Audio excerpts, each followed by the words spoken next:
Hi, and welcome to Rest Stops, short features to encourage you toward greater life balance. My name is Rachel, and here's my dad with today's Rest Stop.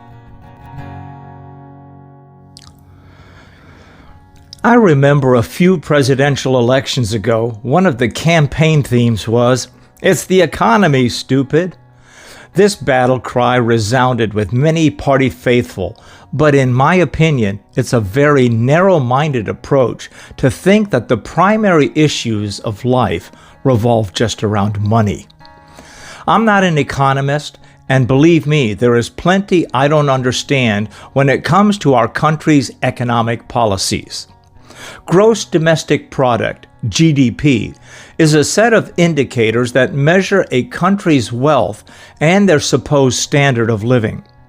GDP measures the total market value of all final goods and services produced in an economy over a given time.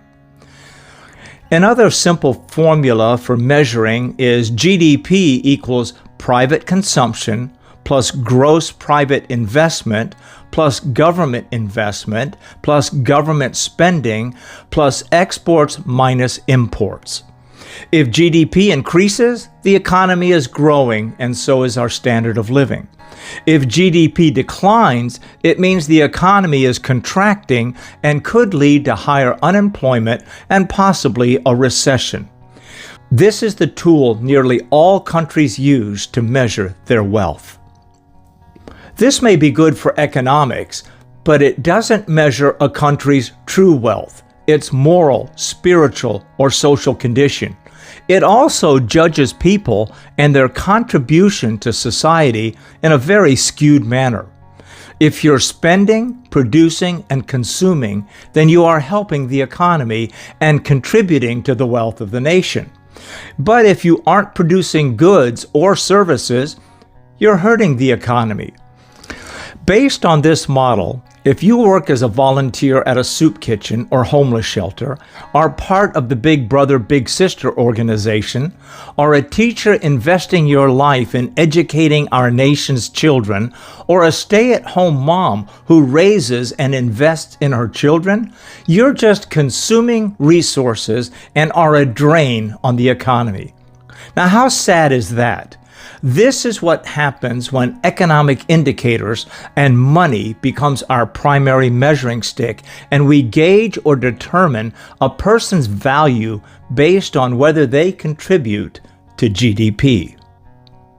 What if you want to embrace minimalism, volunteer at a church, charity, or nonprofit organization, care for the environment, or consume less?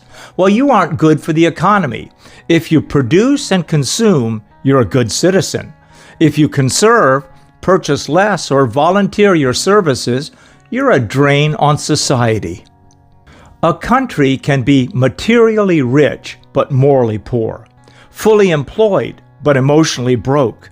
Its citizens can have money in the bank but be spiritually bankrupt. I get it. We have jobs to do and bills to pay, families to support, and we are part of the economy. But I think there are other ways to measure the wealth of a nation besides what is produced and consumed. I prefer God's GDP, God's designed purposes. His plan is a balance between working and resting. It requires dependence on Him and not our possessions or financial portfolio.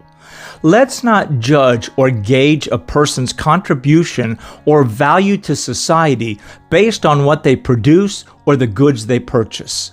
I believe one of the main reasons that keeping a Sabbath day is so good for us and liberating is it not only reminds us that God made it all in the first place, but it's a day when we can take a break, rest, and not have to worry about producing, consuming, or spending anything, and simply enjoy each other, His creation, and His presence.